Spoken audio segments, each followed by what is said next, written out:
Hi everyone, good morning or good afternoon, good evening, maybe good night, depending on where you are in the world.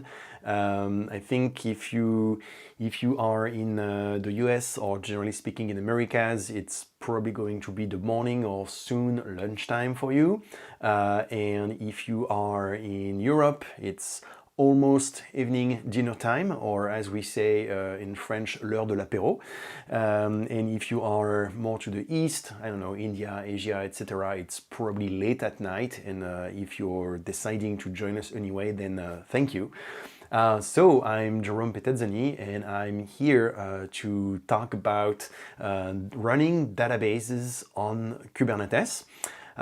So, you know, there is like, I said, like this one weird file system trick, which I think we spilled the beans in the summary, but we said that we would talk about ZFS.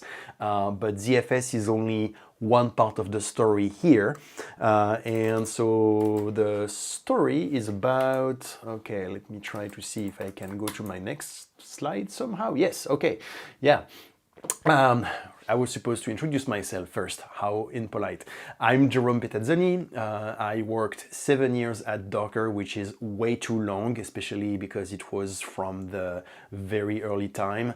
I joined Docker, I think we were 5, and when I left, we were 500. And it was, you know, very early startup days. And so often I joke about the fact that startup years, it's like when you tell the age of a dog, you have to multiply by 7 if to compare to human years. And so I think startup years tend to be a little bit like that, in the sense that working 7 years at Docker sometimes feels like I worked half a century there. But anyway, today I'm not at Docker anymore. Now I'm a teacher and a pirate. A teacher because I do a lot of Docker and Kubernetes classes, and a pirate because somehow this year I managed to find my way to the KubeCon stage in Paris with a pirate costume to talk about databases on Kubernetes with my friend Alex. And I think it's an interesting talk, but I'm biased, of course, because I was on stage. Not only because we were talking about databases, but also because of the pirate costumes.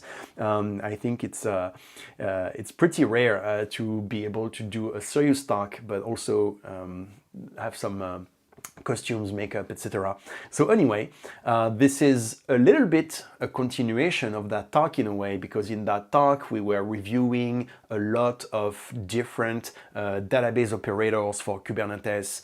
We're talking about the one from Zalando, about CNPG, Moco, the ones from Percona, and so on. And here it's going to be mostly about the one from CNPG. When I'm not teaching Docker and Kubernetes, I'm doing like music and tinkering. So for instance, I have this MIDI controller and I have that Raspberry Pi, and I've wrote some really not great Python code to connect them together and play music with that. If you want to see the slides and the links, because as you can guess, each time there is a pink thing on screen that's a link with more exciting stuff, you can scan the QR code, and maybe someone feels like scanning the QR code and then copy pasting in the chat. Just for your information, I can see the chat, but for some reason unknown to me, I cannot type in it. So, you know, if you say something mean to me in the chat, I will see it and my feelings will be hurt, but I won't be able to type back. So anyway, joke aside, yeah, if you want to check more about all the things I'm mentioning, all the links in the slides can be interesting. All right, so why is this thing not moving forward? Yeah, there will be demos, like many demos. In fact, each time I have a slide like this means demo time. And so the first demo that I'm gonna do is provision the cluster that I'm gonna use for the rest of the talk. And I hope that one goes well, because if it doesn't, we're kind of stuck. And by the way, everything that I'm going to show you here, if you want to redo the same thing on your own, it's on a public GitHub GitHub repo, which I'll call POSOK. That means Postgres on ZFS on Kubernetes. When I was doing some research about Postgres tuning on ZFS, I saw a really amazing page with lots of tuning information, like absolutely mind-blowing, and they called it like POSOL, Postgres on ZFS on Linux, and so I thought, okay, POSOK is going to follow the same idea, but on Kubernetes. And there is a README, and normally all I have to do is just copy-paste the commands from the README. Actually, does it actually work if I do it like this? Only one way to find out. Okay, so this is going to provision a Kubernetes cluster on Linode. I'm using Linode in that demo. They are not paying me to do this. I just chose to use them because it's pretty fast to spin up Kubernetes clusters on Linode. It's cheap enough. And they have clusters pretty much, they have regions pretty much everywhere. And so in that case, I decided to provision in FR, which means France, Paris. Well, first because it's close to where I am, and also because data centers in France have, relatively speaking, quite a clean energy production. If you compare to Germany, for instance, or some parts of the US, like in the Midwest or whatever, you can look at where the electricity comes from. You can look at websites like Electricity Map. And if you look at electricity maps, it's going to give you what's called the carbon intensity of the grid of each country. And so green is good. So you can see, for instance, Norway is doing awesome because they have lots of hydroelectric power. France is good because they have lots of nuclear power. And if you look in the US, for instance, you can see that Canada is doing pretty well also because of hydropower, and other places, it depends. And so, for instance, Germany today is not too bad, Poland is not too bad, but that's kind of exceptional. Usually they're like in the deep brown because of all the coal that they use for their power plants. So yeah, I have no idea if this is actually helping to save the planet, but it feels like I'm doing a little something, and it can't hurt anyway. All right. I see somebody asking if it's a live event, and yes, it is. I don't know if it's a good or a bad thing that it's live. It's good because I prefer live things. It's bad because if a demo goes bad, I won't have the chance to do it again. Anyway, we just provisioned a cluster, and so we have, maybe the cluster is not quite entirely provisioned yet. Maybe we have to wait a few more minutes before the nodes show up. This is all pending. Okay, I'm going to be hopeful and hope that the nodes are going to eventually show up. I think if I do something like this, okay, this says status offline. I just hope I didn't run out of quota there or something like that. You know what? I'm going to take a quick look, and if that doesn't work, I have a backup cluster because who knows. So if I check on my console here, all right. Use a password manager, that's really important. And now hopefully, booting, okay, so we just need to give them a little bit of time. These nodes are going to come up. I'm hopeful. All right, so while the cluster is booting, let me tell you a few things about the customer story for today. And also plot twist, I'm the customer. I'm both like the provider and the customer in that scenario. So the customer here is Ephemera Search. So this is a website about preserving historical artifacts, and in particular old mail. This is run by my partner, who may or may not actually be listening to me speaking about this right now, but I'm going to try to not say anything wrong. And so this site is a database of old mail. As of today, there is about 1.7 million postcards, and there is also exactly $0 of investor money in it, except maybe that one person that we talked with at a genealogy conference earlier this year and was like, wow, this is so cool, can I donate some money to you guys? And we're like, yeah, sure, and he gave us 20 bucks. And so we have a database of about 150 gigs, which can seem a lot for 1.7 million postcard, but this is because there is a lot of extra data coming from the eBay integration. And I'm not going to go too deep into the details here because that's absolutely not relevant to today's conversation. What's interesting is that historically the website was running, with the full, the thing you do when you are an early startup. So you use stuff like Heroku or Clever Cloud and all the, all the SaaS that you can find so that you don't have to build too much things. Now, the problem is that at some point we basically had, more than $1,000 each month in infrastructure costs. And since we don't have investors, that means that the money completely comes out of our pockets, which at this point are fairly empty. So when thinking about, okay, where do we move all this? We had many options. And in particular, just for the database side, we start with Heroku Postgres, and we're like, well, we could use RDS. We could use some managed service by some of these companies. What do we do?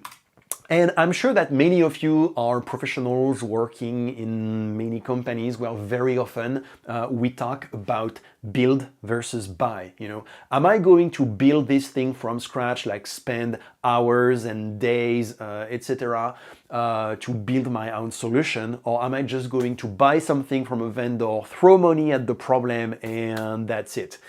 And generally, when we work in a company, we are going to buy because engineers cost money, because we tend to pay them a lot if they're good, and also because we don't have that many on the market, and also because even if you have really good engineers, it's going to be difficult to match a really good product. Heroku Postgres is really awesome, and building something equivalent if you're a small team is almost impossible. Now, here, in that case, in that particular scenario, we're not spending investor money. Well, maybe we are, but we also are the investor. So it was literally our money paying all that. So in that case, it's not really, build versus buy. It's build or work extra hours so that you can buy and pay the bills for the things you're buying. Like if currently we are paying $1,000 a month in hosting costs, now if we build something that only costs, 100, now we're saving 900 a month. And if we're not saving that money, well, it means that we're working extra hours in our day jobs or something like that to pay these 900. So in that case, we decided, okay, let's see if we can build, do as many things as we can, like ourselves, bring everything back in-house. So what we've done is that we moved from Heroku to Kubernetes, which might seem a kind of a crazy thing to do, but we both, my partner and I, are Kubernetes experts, so that was not a problem. We moved from Postgres to CNPG, which I'm going to talk about really soon, and on the data layer, we went on ZFS. So, meanwhile, I think this cluster, hopefully, the cluster is up and running, so that's awesome. I see already a question in the chat about, is it possible to implement that in air-gapped environment? Yes, it's just going to be a lot of extra work to bring all the images that you need inside your air-gapped environment. But I would say if you are already able to run Kubernetes in an air-gapped way, adding the ZFS part and CNPG is not going to be much harder. All right, So, Heroku to Postgres, there isn't much to say about that. Well, many people were like, wow, that seems, very ambitious and over-engineered. Do you really want to put your very simple website on Kubernetes? Well, yeah, the website itself is fairly simple, but there is a lot of things behind the scenes that use a lot of resources. Again, there is a lot of nightmare fuel stories about the eBay API, which I'm not going to tackle today. There is also a little bit of machine learning. We have some image classification on the postcards to detect certain types of postcards and whatnot. So again, it's not super complicated, but since we're both Kubernetes experts, that seemed like not a problem at all. And also we wanted to be able to move easily later if we wanted. Today, the website is running on Hetzner, which is a German cloud provider, which is really cheap, but even really cheap might end up being too expensive, and we're actually seriously thinking of running that, back at home on a home lab with servers behind, your home fiber connection to save even more money. That's how scrappy we need to be on that project. And also, of course, maybe you've seen that thing. So being able to run your own Kubernetes cluster is always extremely satisfying. Joke aside, just to be clear, if we had not been Kubernetes experts, we probably would not have decided to move that project to Kubernetes. Okay, now on the database side, we had a lot of conversations and brainstorming, and basically we decided to go with CNPG because the really, elevator pitch explanation around CNPG is that it lets you, assuming you're, I would say, a normal developer who has not like a black belt in Postgres, DBA, whatever, it's going to let you run a production PostgreSQL database on Kubernetes with replication, with backups, with lots of really cool features. All the things you want in a production database, CNPG will make that available at your fingertips. So for instance, you can do this, you just have, 8 lines of YAML, and these 8 lines of YAML, like this manifest, if you apply it on a Kubernetes cluster with CNPG, this is going to create a Postgres cluster with a primary and a replica. And I think we have a demo for that. Okay, not so fast. But actually, now that we have this up and running, I think I need to install a couple of things.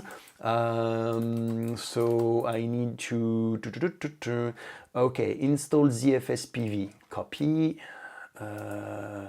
paste. All right. Then we need to install CNPG itself, copy. All right, paste. Then we need to install Rancher local path. I'll explain why later. Copy, paste. Then for the backups, we're going to need an object store. So this is going to create a bucket, like an S3 compatible bucket on Linode. And I really hope this part works because I only tried it once. Okay, create the backup.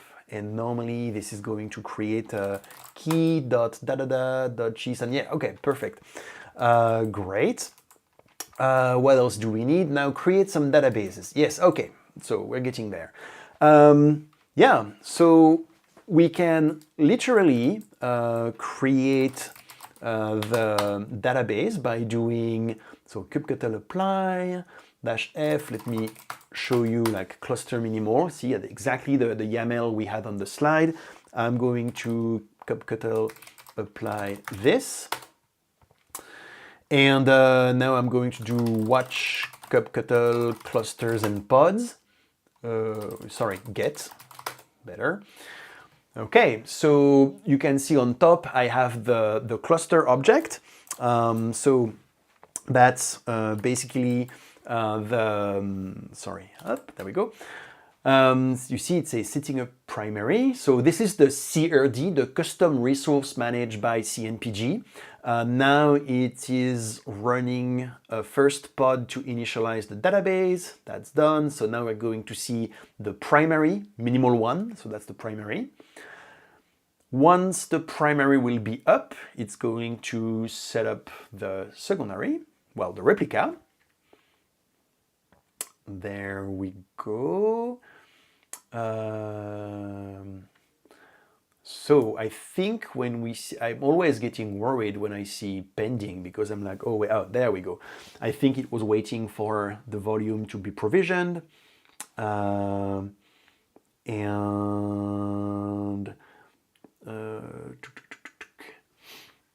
So what kind of storage is it using at the moment? Let's give it, oh, see, I lied. I said that in 1 minute we would get a cluster with primary replica and everything, and it's been 1.5 minutes and the damn thing is still not up. What's going on? There we go, almost. Now we're waiting for the replica to come up. What's kind of interesting is that the different phases, you can see them in the pods, and the logs can tell you what's happening and what's going wrong, if anything goes wrong. There we go. Now there we go. Okay, it took 2 minutes.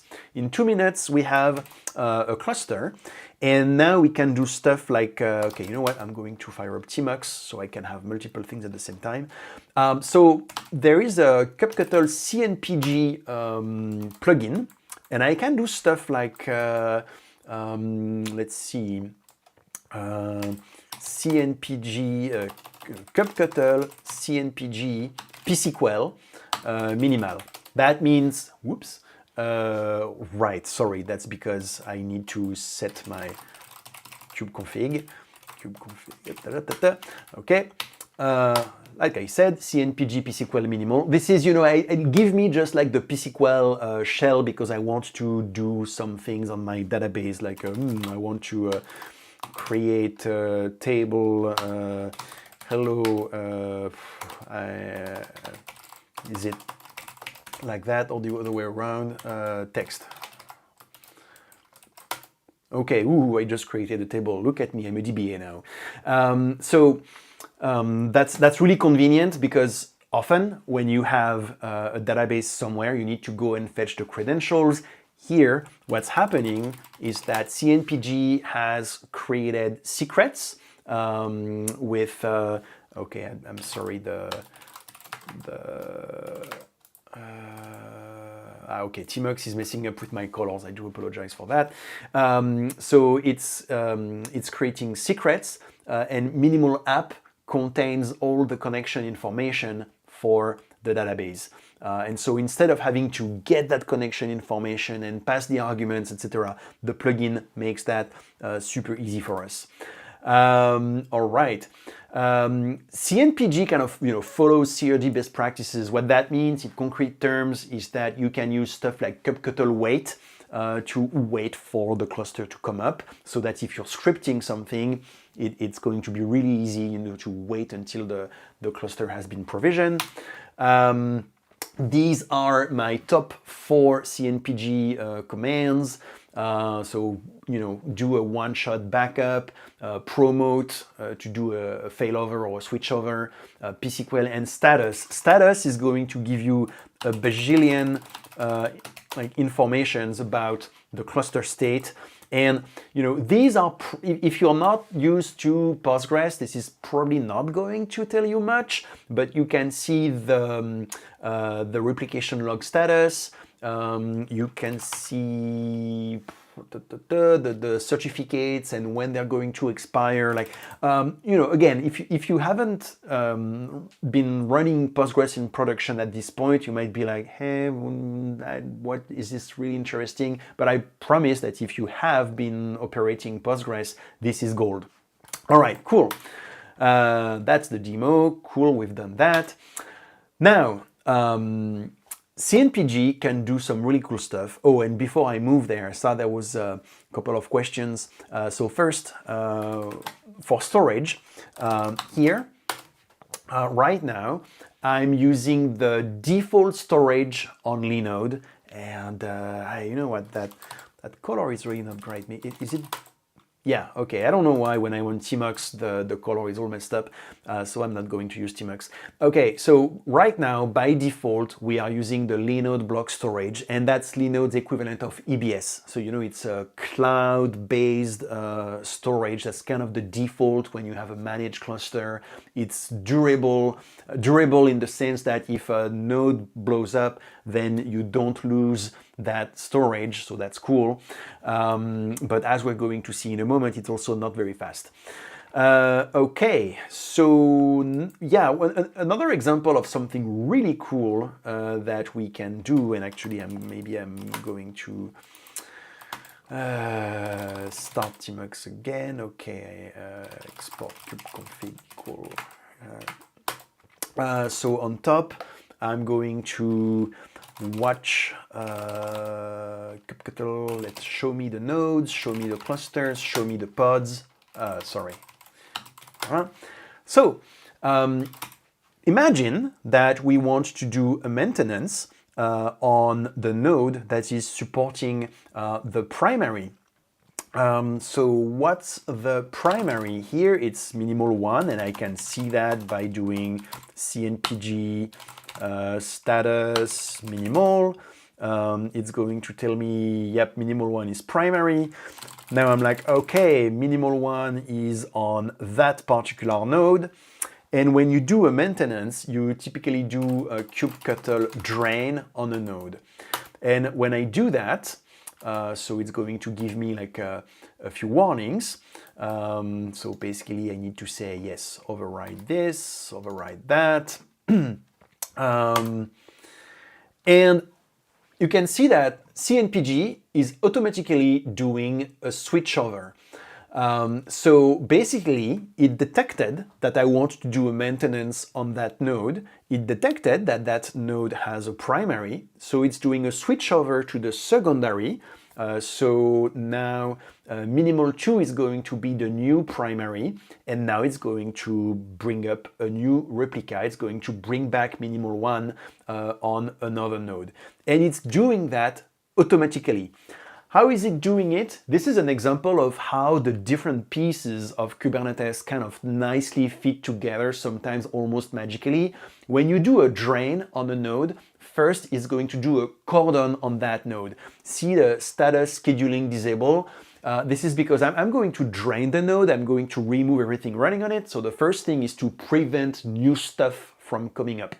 And when you do that, the cordon, technically this is placing a taint on the node, and CNPG, the database operator, is going to notice that. It's like, you don't want to put new pods on that node, so I guess you're going to do something to that node. So if I have any primary running there, I'm going to do a switchover just in case.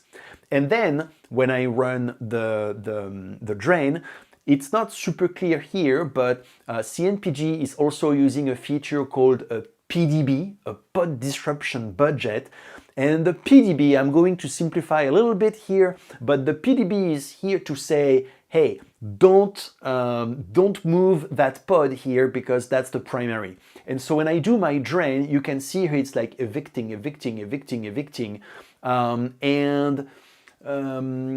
Normally, like here, if I had done that a little bit faster, because I had to do it in 2 steps, but if I had been a little bit faster, it would have told us something like not evicting pod default minimal1 because it's protected by a PDB, and so I'm not touching it for now.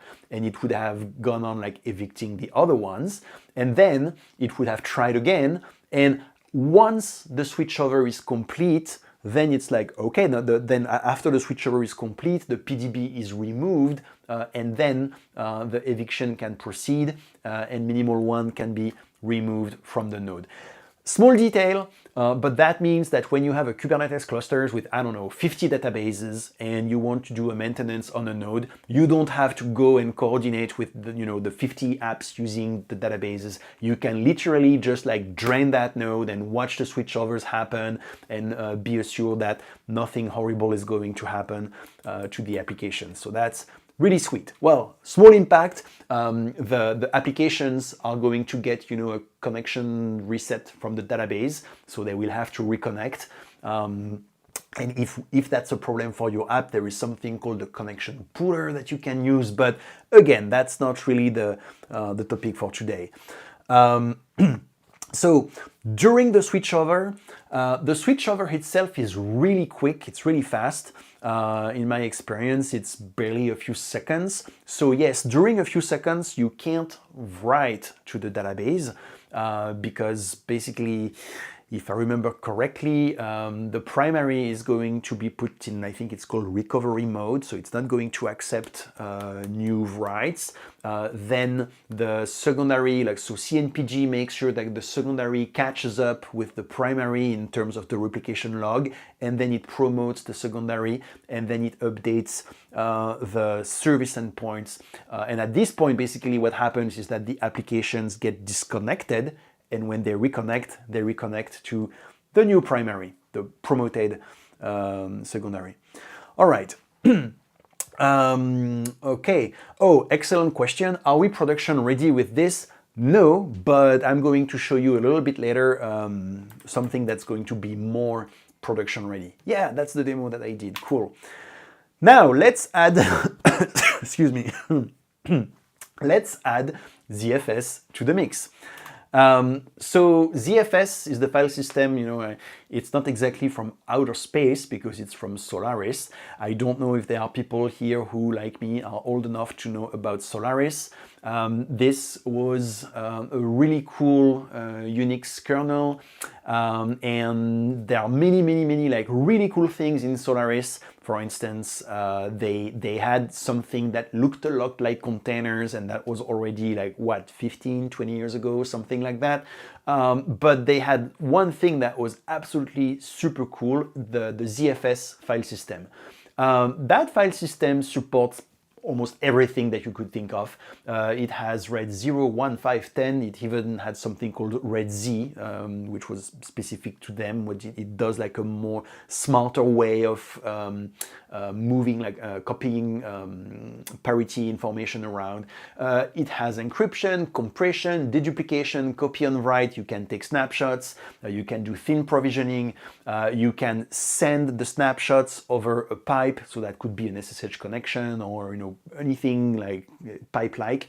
And even though it was initially on Solaris, now it's also available on FreeBSD, NetBSD, Linux, and I think also on OS X, but read-only perhaps. Okay, so people have been using ZFS on Linux for a long time. And okay, maybe 10 or 15 years ago, you could say it was bleeding edge and maybe a little bit risky and whatever. But now, many folks are using it in production. In particular, I suppose you might have heard about the whole VMware Broadcom acquisition. Maybe you might have heard that many people are not exactly happy about the new prices that Broadcom is trying to charge them for VMware licenses. And so many folks are exploring other options, and Proxmox is part of that. It's an open source kind of virtual machine management thing, leveraging stuff like QEMU and KVM, etc. And it turns out that if you install Proxmox, actually, I did my first Proxmox install a couple of months ago. It's super easy, and it gives you the option of using ZFS as the base file system for your VMs, and it's really cool. So if you are on Debian or Ubuntu, all you have to do to have ZFS available is install these two packages. The first one to make sure you have kernel headers. The second one is going to install the tools, and I think it's going to automatically install the kernel module, build that module, install it, load it, and now you have ZFS. On other distros, I don't know, but I think it shouldn't be too complicated. Okay, and now what about Kubernetes? Well, there is something called OpenEBS LocalPV-ZFS, which is an effort to have a CSI driver, so something to provision Kubernetes volumes. And well, let's see it in action. So what I did here is that I have something to install, sorry, where is it? Debian setup.yaml. I have something to install ZFS on these Linode machines. Disclaimer, that part, I don't know if I would call it production ready, but it worked pretty consistently well for me.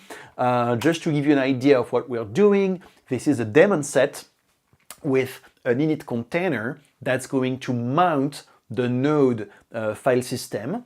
And in that node file system, it's going to execute this little script here. So it's adding, the backports thingamajig in the source list, installing the 2 packages I was telling you about, and then it's going to create what we call a pool or a Z pool, I don't know how to say it in English, so which is the thing that ZFS is going to work with, and that's it. So this is automatically setting up ZFS, and it's done in a daemon set. So if I add more nodes to the cluster, they're also going to have ZFS installed. Of course, that part is specific to Debian. So I did this because on Linode, the nodes on their managed Kubernetes are using Debian. But if I were using something else, I would have to adapt that part, of course, to the specific distro that we would be using.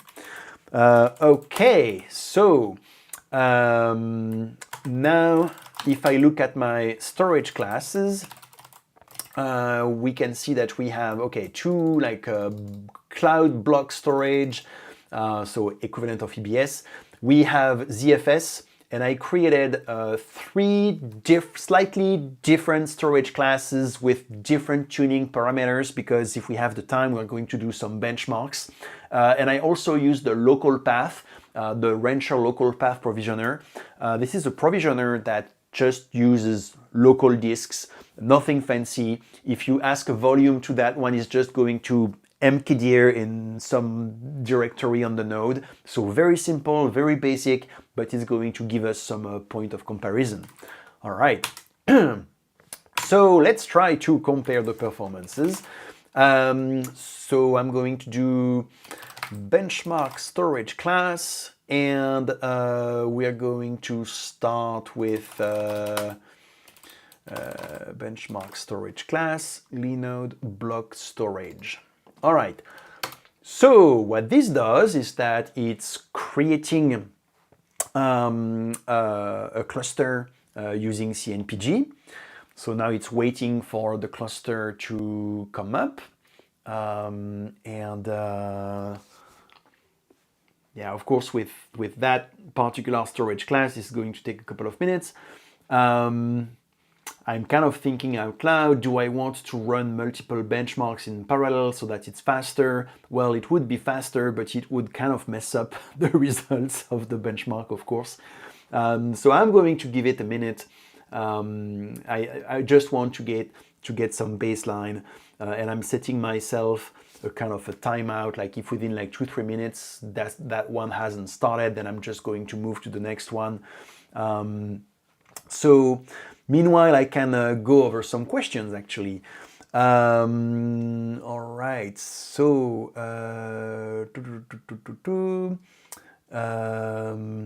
does Talos Linux support ZFS? Good question, and the answer is yes. I don't know exactly how. I'm going to explain why I say this. So I've been working with a team who has been using Talos on a kind of pretty secure environment, like strong constraints and so on. And I know that they've been using ZFS with the encryption facilities of ZFS. Like that was one of their reasons for using ZFS. So I know it's possible. I just don't know how hard it is. I haven't done it myself. I just know it's possible. And I forgot to pass some extra parameters here because I'm stupid. So right now this is just running one client at a time. So that's not giving us very impressive results. So I'm going to let it complete. It's just running the benchmark for 1 minute. By the way, what this is doing, it's pgbench. So it's a benchmark that anyone can use and that many people in the Postgres community are using. It's basically creating transactions, like inserting transactions in a table. Okay, there we go.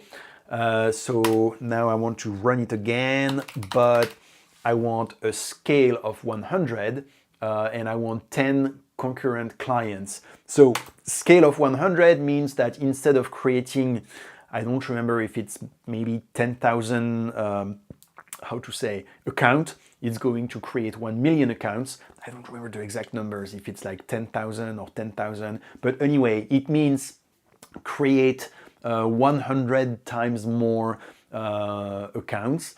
So basically the initialization is going to take a little bit longer and the size of the data is also going to be bigger. And 10 clients means that instead of having one client making requests at a time, we're going to have 10. Because at this point, like the database is not really super busy just because of the way we serialize the requests. So in my prior testing, with this, we should have something like 1,500, 2,000, maybe 2,500 transactions per second, something like that. And while we were talking about Talos Linux, just in case there are some folks working with Flatcar, Flatcar also supports ZFS. And actually, a ZFS CSI is coming soon to the Flatcar bakery. Okay, that's a lot of name dropping that probably doesn't mean anything to you if you've never looked at Flatcar. So first, why am I talking about Flatcar? Because just like Talos, Flatcar is one of these kind of almost Kubernetes specific or at least container specific immutable operating systems. And so typically the folks looking at Talos are the same folks looking at Flatcar and vice versa. Flatcar has this concept of well, no, not Flatcar. Systemd has this concept of SysEx, system extension, which is a kind of drop-in that you can add to your system to install something. And in Flatcar, they have something called the bakery, which is a repository of SysEx. And they are just like right now, like they are adding one for ZFS. Okay. So you see, we have about like 1,500 transactions per second. Oh my God, so many transactions per second. Of course, out of context, it doesn't really mean anything, but we're going to compare with the other storage classes. So, other question, what operating system would I recommend to run Kubernetes? Well, if you had asked me this like 5 years ago, I would have told you just pick whatever you are comfortable with. If you are a Debian person, go with Debian. If you are a Fedora person, go with Fedora. If your organization decided to standardize around CentOS or SUSE or whatever, use that. Today, my answer would be a little bit different in the sense that if you are using managed Kubernetes, and you probably should, then you're going to use whatever your managed Kubernetes provider gives you. Okay, so we can see 1,400 transactions per second and 2.5 gigs of storage used. All right, now we're gonna do the same, but with ZFS. Go. Let me backtrack just on the little thing. When I said, oh, you should use managed Kubernetes, I should maybe reword to say, I would recommend to use managed Kubernetes at least for your first production cluster. Like the first time you're going to production on Kubernetes, there is a lot going on. And so personally, I would suggest use a managed one. If you're already working with DigitalOcean or Scaleway or Linode or Azure, use that. And then later down the line, you can refine on your requirements and maybe think about using something else. All right. So I'm sorry, I'm not very well prepared. If I had been well prepared, I would have little like music samples, like to play during the benchmark to have like some intensity, like dun, dun, dun. Oh, okay, so you can see that the result is much higher. We have like 3,000, and it's kind of not exactly all over the map, but we have peaks at 4,000, and sometimes it goes down to 3,000. So a lot of variation going on here. But overall, the performance is, and I'm sorry, but it's getting late, so I already forgot. We had, how much with the other one? 1,400. Okay, cool. I should write that down somewhere. Okay, so cloud storage, 1,400 transactions per second, and 2.5 gigs used. Cool.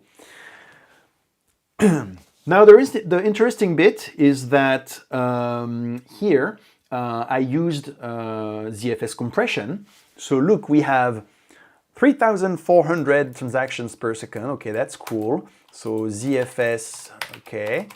And now look at the storage.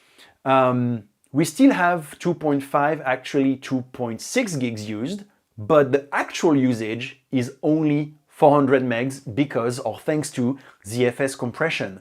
So that's pretty cool. Like, it's like more than twice faster, and also it used, what, 6 times less disk space. That's pretty sick. Now, just to, how do we say, set the record straight or something like that. What happens if we just use like plain local storage? Like, what if I put local path? Let's see what happens in that case. So local path, as a reminder, it's using the Rancher local path provisioner. So this is just basically creating a directory somewhere on the node and putting the data there. So very basic. Let's see how that works. So I'm looking at the clock, and I'm not going to run the benchmarks with ZFS CNPG and ZFS NoComp because otherwise I won't have the time. But basically, that would be with different parameters. And just to show you what that looks like, in my storage class YAML, here we say, hey, I'm using the default here. It's a record size of 128K. Here I disable compression off. And here we have one that has been a little bit more optimized. So you can see the record size is now 16K. We disable A time, log bias here has been set to throughput instead of latency, extended attributes. I don't know what the SA means. So all this, I'm going to be honest with you, I'm not like a super black belt ZFS expert. I went to a website that explains a lot of these things, and I followed the advice, did a bunch of testing, and in my testing, this gave a little boost in performance for that particular benchmark. So anyway, meanwhile, we can see that the Rancher local path provisioner is also doing really well. We have peaks, I think there was one at like 5,000 or something like that. Yeah, 5,000. Sometimes it goes as low as 3,000. Okay, yeah, 4,300. You get more performance, but you get not as good whoops. Okay, we just experienced a little network outage here. So I think you probably missed the last minute of video. So what I was saying is that when I did some benchmarks recently, you can see that when tuning some parameters, you can, like for instance, if you, obviously if you disable compression, it's going to take up more space, but you get a little bit more performance for that particular benchmark. Okay, so what are the takeaways here? Well, the main things to notice is that cloud disks, like EBS, are slower but more durable. Obviously, if I lose a machine, I don't lose my EBS or my cloud disk, so that's great. Local storage is the faster one here, but obviously the less durable as well, and also obviously no compression, no snapshots, no quotas. Quotas mean when I set a size to the volume, Cloud and ZFS are going to enforce that size, but local storage doesn't. It's just a directory. So if I say size limit 10 gigs, it's like, yeah, whatever. If I put 50 gigs on it, nothing's gonna stop me. So local storage is really not for production. The local provisioner like this, it's just for experimentation. So ZFS in that case is a slightly better choice. Now, oh, good question. What's the catch?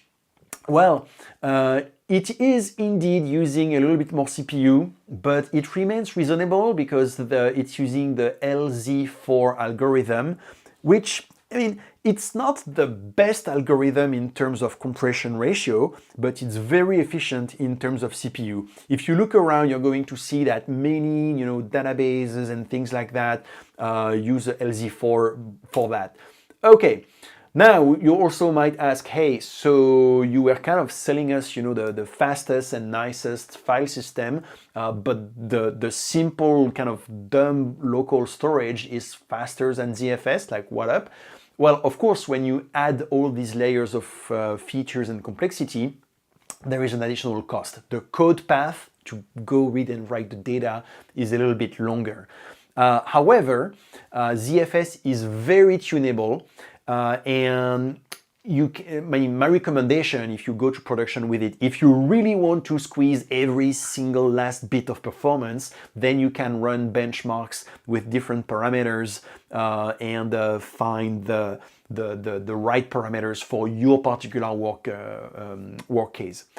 All right, so we got performance, we have a warning on durability, and of course, you need backups. If you have a database, you absolutely need backups, and CNPG gives us backups. It's actually extremely powerful in that way. So this is the kind of YAML that we need for a real production database. So you can see it's like way more complicated, right? But just to be clear, that's the entire YAML. You can see I've put ... here, but it's just to what ends here starts there. And well, let's deploy that. So I'm going to do, I think the command is env-subst cluster maximal kubectl apply -f-. All right. So what's going on here is that in cluster maximal, I'm creating a secret where I put my not exactly S3 credentials, but the credentials of Linode's object store. Then I say, okay, give me a cluster with this and that and blah, blah, blah. And I indicate I want to have backups to that S3 thing. And when we say backups, when you operate Postgres, you actually have multiple kinds of backups. You have, the classic backups like, hey, make a backup of my database now. But you also do log shipping. Postgres use something called the WAL, the W-A-L, the write ahead log. So every transaction gets written to that log. And what you typically want to do is store that on something like S3. And you can use that to do point-in-time recovery. Let's see if I can pull off that last demo. So first I need to do some... okay, cluster is healthy, that's great. So I'm going to do benchmark cluster maximal size of 100, 10 clients, go. All right. So I'm just, like stuffing data in my database as one does. Okay. Okay, now it's running the backup, and to save some time, I'm actually going to cancel that one. I'm going to take a backup, CNPG backup maximal dash dash backup name hello. All right, so that created a backup. So now I can do, so now the backup is running. So, and this is all relying on a tool called Barman Cloud. And again, if you never worked with Postgres before, you can be like, Barman Cloud, like what is that? But if you have run Postgres, especially in replicated environments and whatever, then you probably have heard about Barman Cloud, and because it's the tool used to ship the logs and so on. Excellent question. Can we use MinIO for the backups? Absolutely yes. In that case, I wanted to keep things simple, I mean, not more complicated. So I'm using Linode's object store, but I could absolutely host my own MinIO. Another excellent remark, yes, ZFS is going to use quite a lot of RAM if you let it. There is something called the ARC, which stands for I don't remember cache, and so it's a caching layer in ZFS. And especially when running Postgres, there is some tuning to be done here to decide basically how much caching you want Postgres to do versus how much caching you want ZFS to do.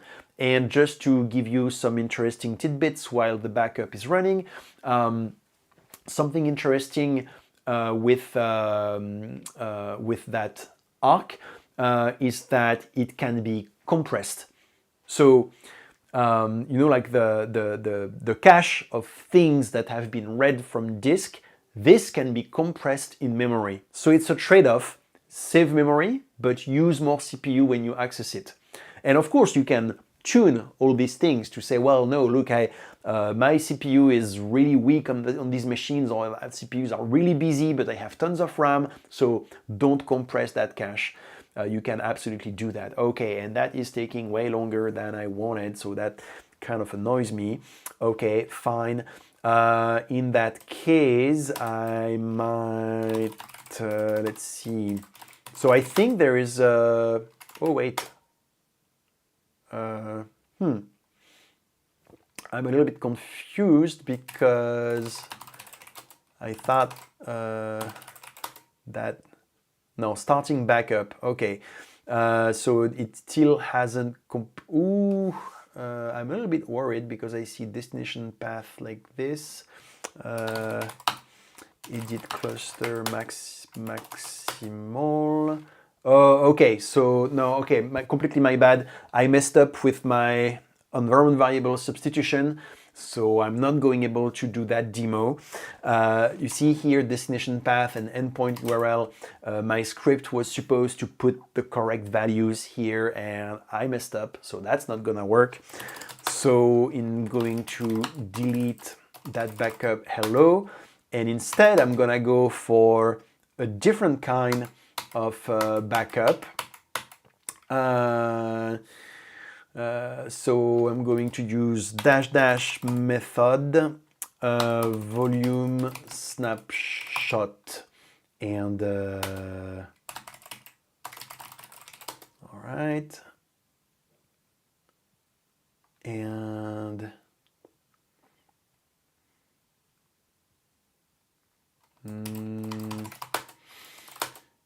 do I have a did I put the snapshot? Yeah, volume snapshot class name ZFS, so that's good. All right, I guess I probably annoyed the demo gods at some point because that one doesn't seem to work either. Really sorry. Okay, why could it be failing here? Do I have...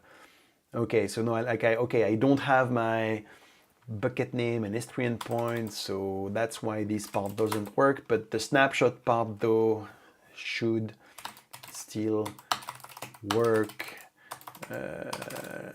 Let's look at the status. The status is telling me, okay, while archiving failing, so that's normal. So the question is, can I actually recover from this by loading the environment variable, so these ones, and then env subst cluster maximal key apply dash f dash. Okay, and now let's see if this is going to fix working while archiving still failing. So basically, what I wanted to show here, you know, if I hadn't messed up the provisioning of my cluster. All right, yeah, okay, it's recovering, cool. That's pretty nice. So what's happening? So I was explaining, Postgres is writing transactions to that WAL, the write ahead log, and then you can ship that log to S3 or a compatible object store. And I mean, it also works with other object stores, not just S3 and S3 compatible ones. And then you can recover from that. So now it's okay. I think it was like 220 something, and now this is like 187. So it's now pushing all these logs there. So that's pretty cool. Now, what about my snapshot backup? Okay, that one failed. Why? Sorry. Not a lot of details here, but let's try again. So delete back, actually I don't, I'm going to create it, bye-bye, no, sorry, cnpg backup, okay, all right, okay, so this backup has started and it has completed in like 8 seconds. Cool. And so now what I can do is create a new cluster using that snapshot. So cluster restore. I'm going to say bootstrap recovery name. What did I put? Bye-bye, something like that.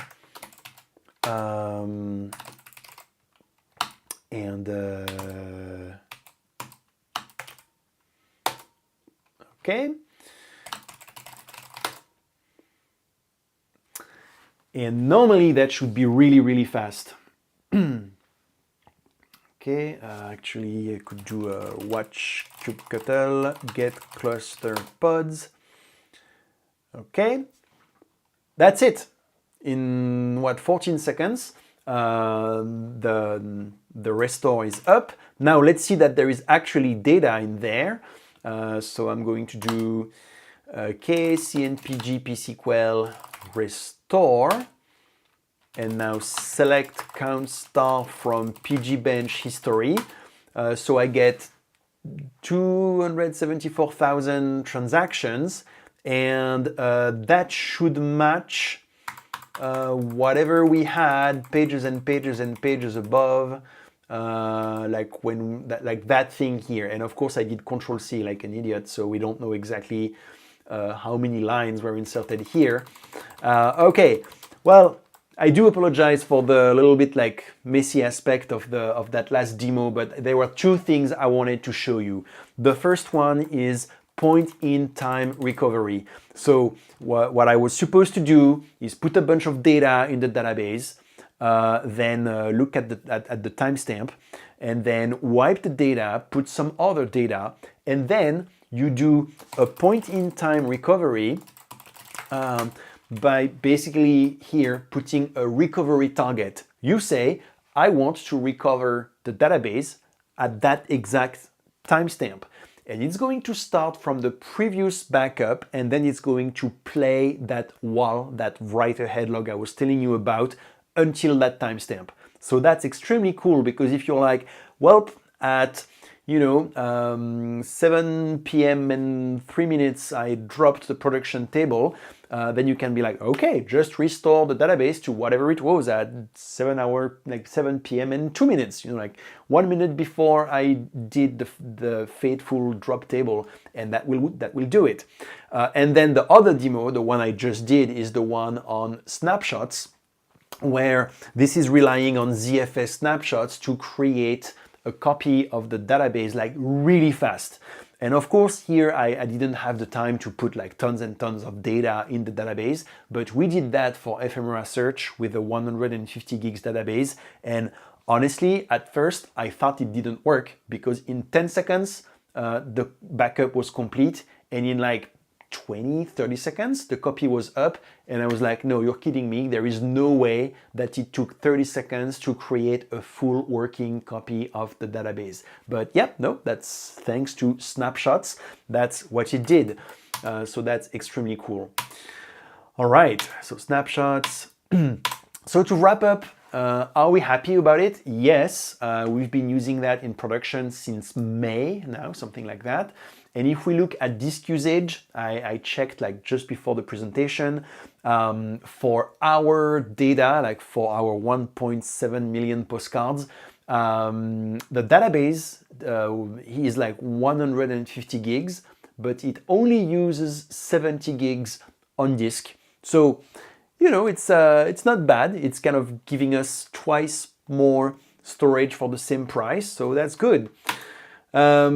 Of course, there would be like many more things to talk about and to show you. Well, first I ran out of time and I botched the last few demos, but we could do some tuning and see the impact of various parameters, not just ZFS tuning, but Postgres tuning as well. We could see how to migrate volumes, because of course here the volumes are local. They are on the nodes, on the instances. So if you lose a node, you lose the data that's on the node. So here, if you only lose one node, you're fine. It will immediately fail over, it's great. Now, what happens if I lose two nodes with my primary and my replica? Then I will need to recover from backups, obviously. And if I want to move a volume around, that's where I could show you the ZFS send, ZFS receive. That stuff is extremely cool. All right. Well, I think that's it for today. I'm going to answer a few questions. Shout out to Arden Labs for hosting the stream. If you want consulting, training services around Kubernetes, Go, and many other topics, I think we have an address mail here. And for questions, can I say a few words about ZFS and BetterFS? Well, from my perspective, and take this with a big grain of salt, I'm not like a file system expert. A long time ago, and when I say a long time ago, that was like 20 plus years ago, I used to maintain like my own fork of the kernel where I had put the patch for XFS and do we have BetterFS back then? I don't remember, GFS, etc., because I wanted to play with file systems and stuff, and so I had done like many benchmarks and comparisons. But that was a long time ago, and I don't do that anymore these days. But ZFS existed before BetterFS. BetterFS is simpler in some ways. It doesn't have all the features of ZFS. ZFS was available first on Solaris, then we had BetterFS on Linux, and then we had ZFS on Linux. I think the timeline is somewhat like that. And today, when you see that, you could be like, oh my God, ZFS is so awesome, I'm going to put that everywhere. I would say, well, I don't know if that would be the good system, the good file system for Raspberry Pis or small embedded systems, while on the other hand, BetterFS is doing okay. I have a Raspberry Pi here on BetterFS and it's all right. Would I put a ZFS on a Raspberry Pi? I don't know. Actually, maybe I should try. Maybe it would be fine and I would not be scared about it. But I feel like it would have a little bit more overhead, and I don't know if that would be the best thing to do. Good question. Is the copy on write of ZFS and specifically ZFS snapshots affecting the database performance? A little bit, but it's not going to be significant in that case. I mean, well, of course, it depends on the load you have there, right? Let's be clear.